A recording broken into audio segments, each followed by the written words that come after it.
Welcome to New Libs on the Block. I am Andy Smith. I'm Brion Curran.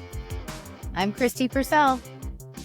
And we're back. This feels weird because we actually already recorded a We're Back podcast, but we are going to hold on that podcast where we talk about the election in November 2024, the national election, because there is some huge news in the Minnesota House that happened this week that we feel like we really want to communicate to you, and you probably want to hear from us about. That is the potential of denying a quorum by Democrats in the Minnesota House this week. So we need to talk about that.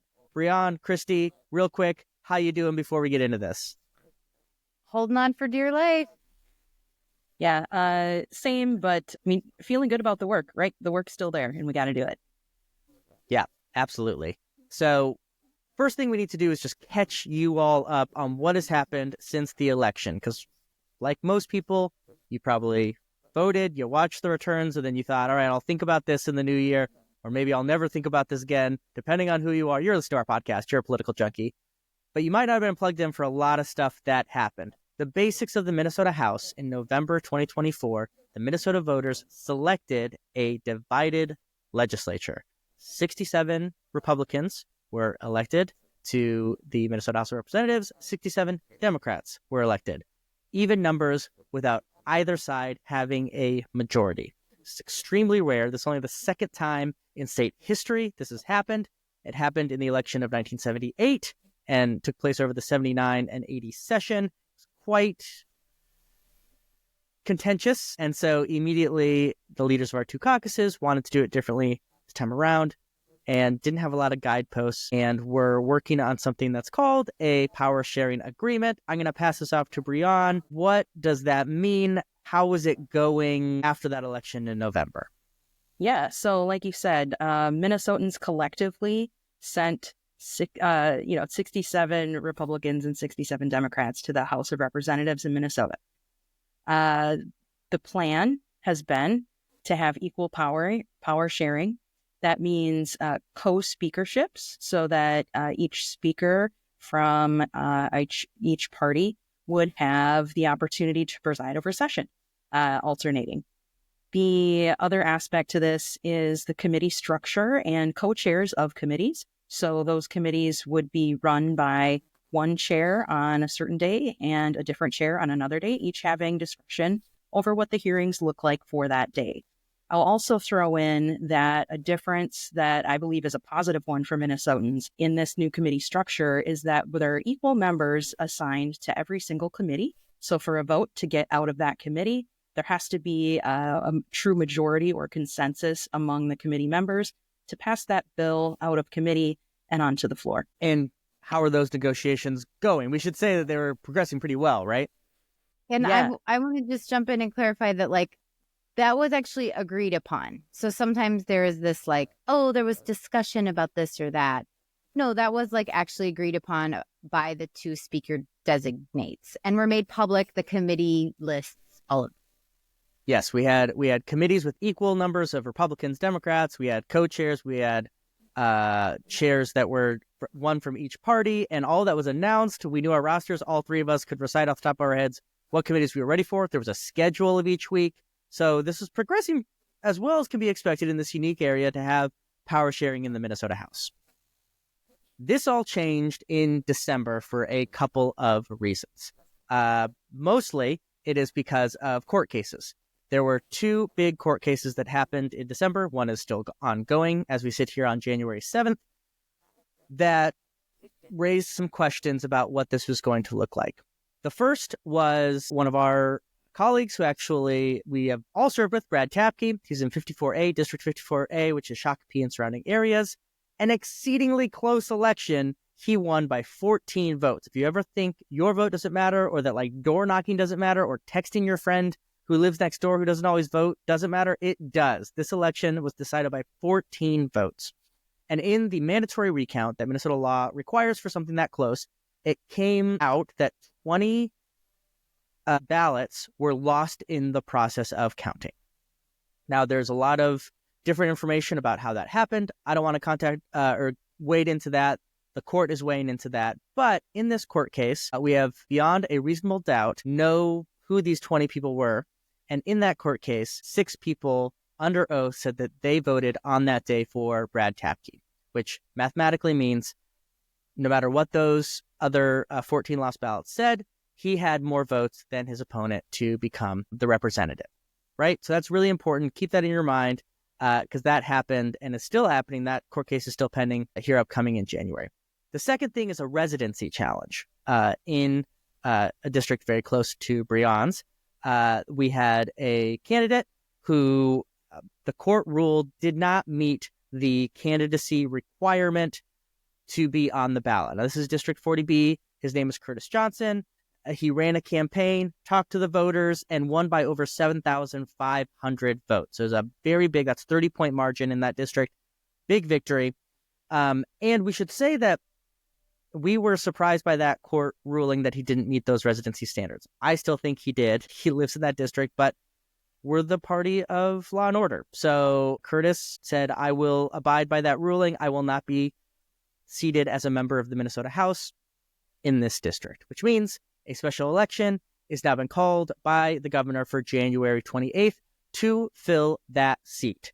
And that brings us to the Republican shenanigans of Republican colleagues in the House. And for that, I'm going to pass it off to Kristi, who watched the 2 news conferences that dropped Monday of this week, January 6th, so many times for this podcast. Kristi, thank you for your service and take it away from here.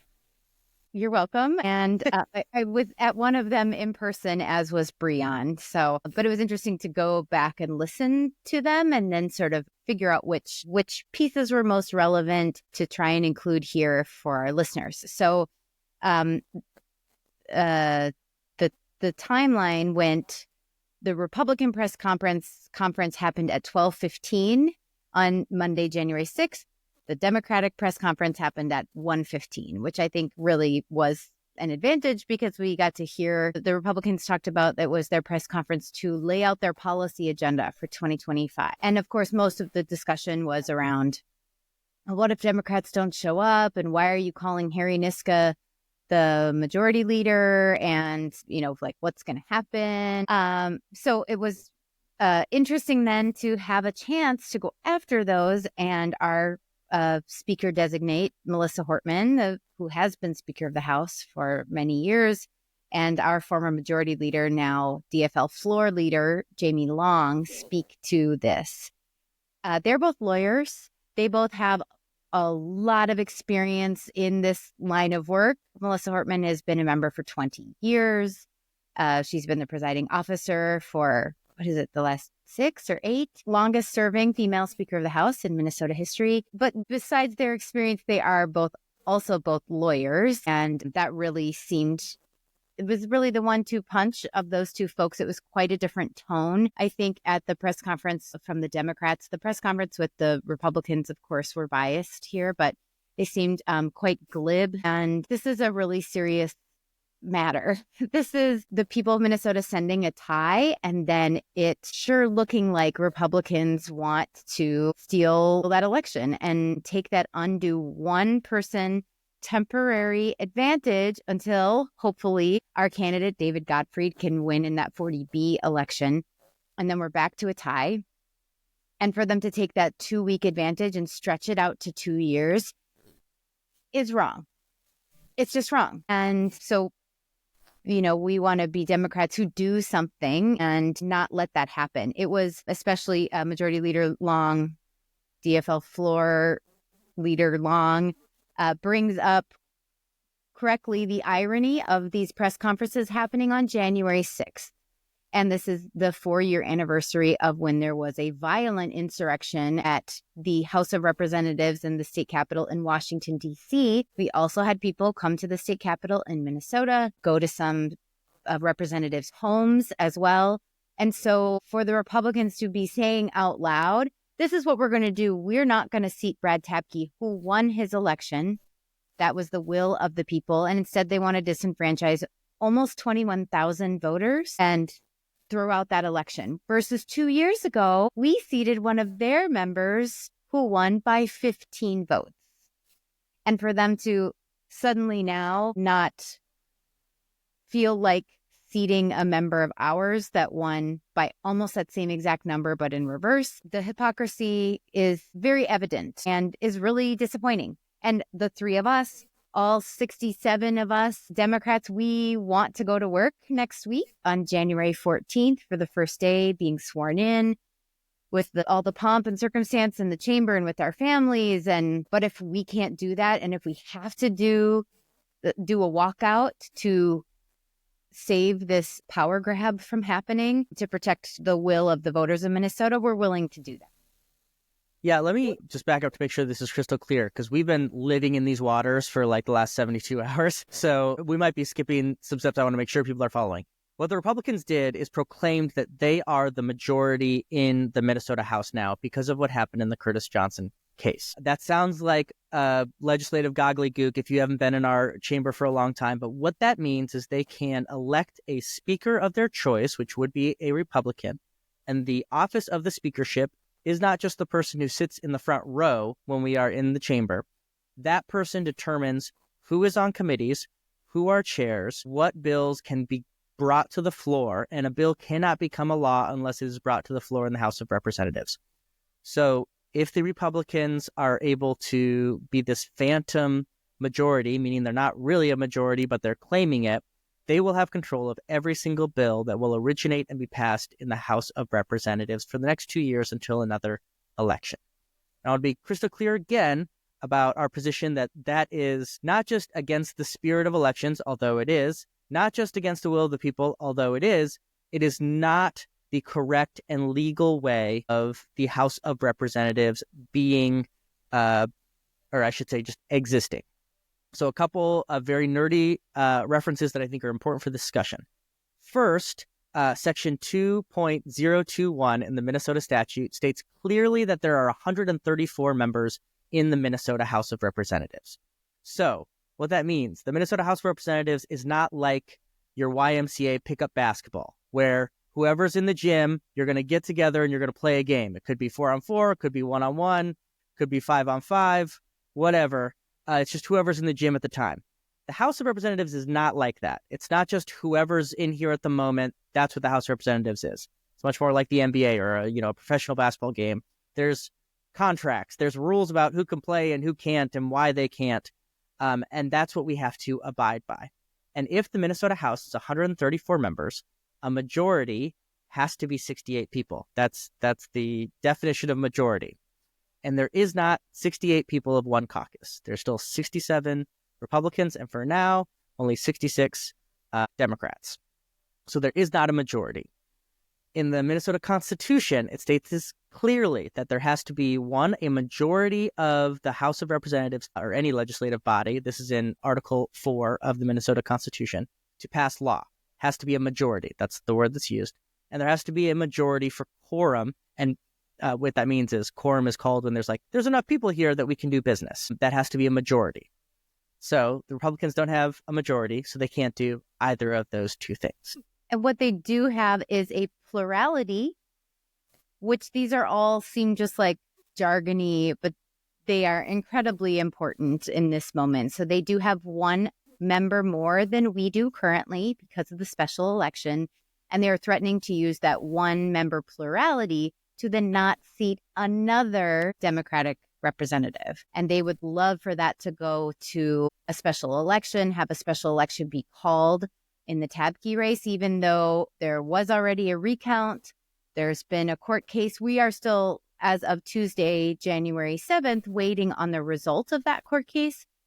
But anyone who has followed is quite a solid case made on behalf of our buddy Brad Tabke. So, and to be clear, the Republicans in the press conference said that they would refuse to seat Brad Tabke no matter what the court case said. They said that very clearly in the court case. And the Minnesota House of Representatives does have the power to establish its own membership. So we do have the legal right. If they're in the majority, they have the legal right to not seat if they have cause, which they think they do. So that's another important thing to remember why this is so important. But when that has happened in the past, it has been the House going off of the judicial referral. So it's not ever happened, though, that the House has said, well, you guys said this over here in your court case, but we're going to actually do the opposite. I mean, they certainly could, but it is that has certainly not been precedent previously. Yeah, and I want to point out in the press conferences yesterday that really was a stark contrast from what we have been hearing all along, not just between the two different conferences that happened. Speaker-designate Lisa Dameth said herself before and in the conference on the 6th that there is not a majority in either party. That means we would have equal power sharing. Almost in the same breath, we heard Republicans now have control and demanded that committees be restructured, said that the plan moving forward would be that Republicans would take a speakership and control of the House of Representatives in Minnesota for 2 years, restructure committees, and take Democratic members off of committees to give them a majority advantage in each of those committees that would then send bills to the floor. Now, we know that it would take 68 votes then to pass off the floor. But what a mess we could be looking at, with bills solely discussed essentially and passed by one party and then coming to the floor without enough votes for anything to pass. That's how we are different here in this scenario versus the last biennium, where there were enough votes in at least one party to pass bills that made it through committee, however they went through committee. This time around, we know what we're working with, and it's hard for me to hear that message of we have control and we're going to share. Those two things to me don't exist, and I'm really confused by that messaging. And I think we've also heard conflicting things out of the press conference from Leader Dameth's mouth as well, saying they don't want to disenfranchise those 20 voters in Shakopee whose ballots were lost. Even though we know with reasonable certainty who they were, we know how they voted in this particular race, and yet wanting to disenfranchise not just the 80 participants in that election alone, that contest alone for Brad Tapke, but everyone else in the state. I mean, that is but the people of Minnesota sent a tie. And for them to say, we don't like that, actually, that is literally disenfranchising every other Minnesotan, regardless of, what team you are on. And this aggression will not stand, man. Yes. I mean, this is it is important enough that we are, as the Democratic House Caucus, united unequivocally that this cannot happen. We have seen the way that Republicans have tried to grab power in other states, federally, across the globe, and this is our moment that we have to stand up and use not violence, not threats, but in fact parliamentary procedures that are fully legal and within the realm of possibility for us to use. We need to use those so that we can make sure that all the people of Minnesota get what they voted for. And that's sort of the big picture to me of just this feels like in previous years, a speaker designate who could have done this move because a Democrat had a heart attack. There was a temporary, not a tie. And in that case, the Republican leader said it would be an exercise in futility of us to try to do this because we know you can't pass anything out of committee. You can't even convene on the House floor if you do not have quorum. And so now there's quibbling about what constitutes quorum. Is it a plurality? Is it one more person? Or is it the actual majority of the total seats in the body? And this is probably going to get messier before it gets straightened out. But that's why we wanted to do a check-in now at this point with what we know and what we've heard the different take being. Yeah, and I wanted to just take a minute or two and talk about, the narrative of Democrats not working or not showing up to work, right? I think, realistically, what it looks like for me anyway as a representative, yesterday I toured the White Bear Lake Historical Society to talk about renovations for a museum and community space. After that, I went to the Capitol for our press conference. While I was there, a constituent called me up, happened to be at the Capitol himself. I was able to pop down and meet with him face-to-face with questions about bills. Session hasn't started yet, but this is what it looks like to be a state representative even during interim when session, isn't happening, when we're not working, I use air quotes, we're always working somewhere. And often we're working everywhere. So I just, I want to take a second too to say that denying quorum on January 14th simply means that we would stop having meetings at the Capitol. A truly equal legislature would mean bills that pass through committee to the floor would already have broad support and would pass quickly without a whole lot of debate on the floor. So it's a really efficient way to do this, even in a better position for the people of Minnesota to be in to see bills passed that benefit their communities, that we follow this equal power sharing agreement that has already been negotiated and put in place. So if we do this right, all 134 of us, there won't be, a days-long discussion about cheeseburgers to delay a bill. We've got an opportunity to run a really efficient system for 2 whole years. We know it's going to be bumpy. This is unprecedented. We're doing this for the first time. But I believe this wholeheartedly, that it is in all of our best interests as Minnesotans to let this unique moment in this unique opportunity in our history shine.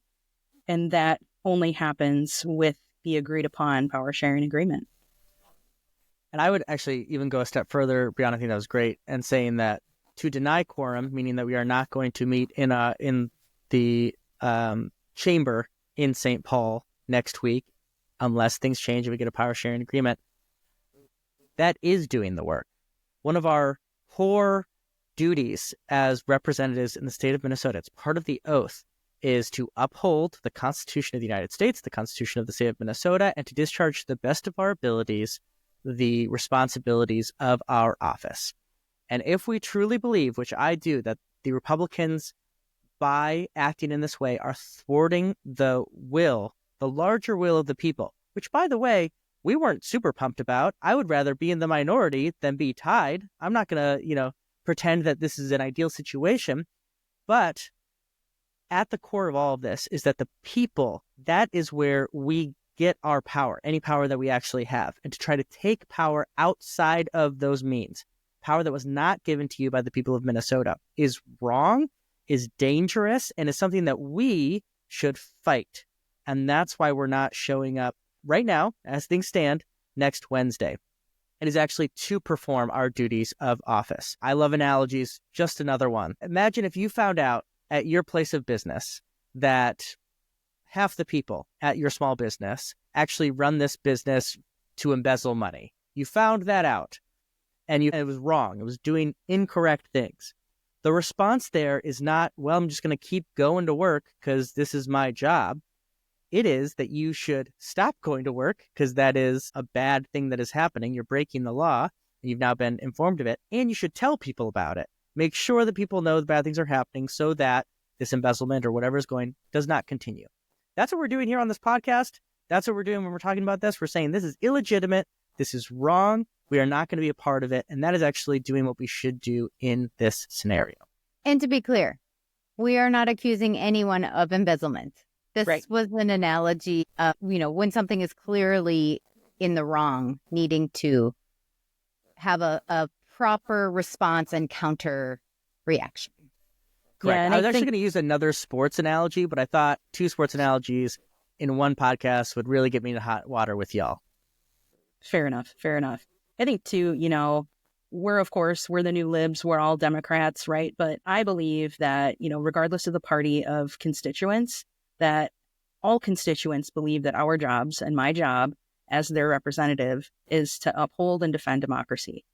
That is exactly what is happening. Or what would happen with denial of quorum. It is protection of democracy, the way that it is meant to operate under our state constitution, and it is the refusal to undermine that process. So, I think folks from any political party could appreciate that this certainly is not trying to get out of any sort of work.